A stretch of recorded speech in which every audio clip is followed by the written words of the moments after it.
Hi, everyone. It's Shelley Lefko, co-founder of the Lefko Institute. So by now, you know I have all my best ideas in the shower.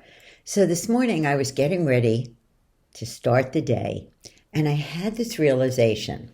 The holidays are coming, and I'm going to Colorado to be with my daughter's in-laws. And all of a sudden, it was like, presents! And I started getting stressed and I started going crazy. And I stopped and said, you know what? I called my daughter's mother in law, who I adore, and I said, instead of presents, let's do experiences. Let's just do something fun together and give each other an experience of a hike and a picnic or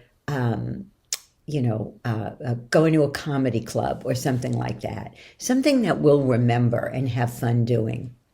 And then I started thinking back to a time where Morty and I had just started our business. He had just created the Lefko Method, and the business took off, and we were doing it in businesses, and we were making a lot of money.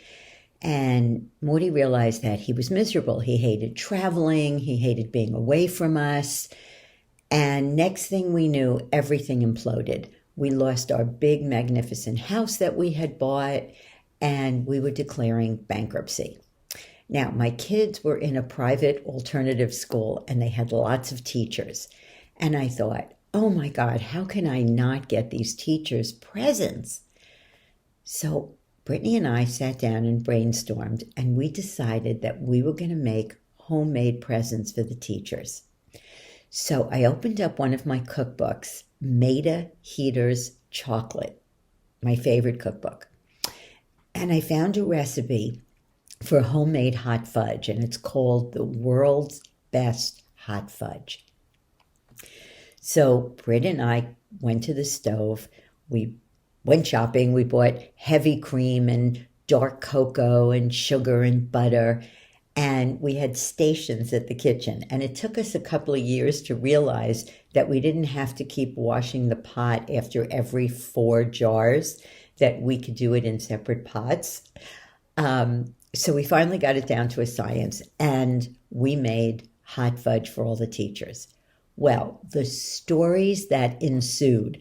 One of the teachers told me that she used to hide the hot fudge behind the green food in the refrigerator, the moldy food where no one would ever go back there, so that no one else could eat it.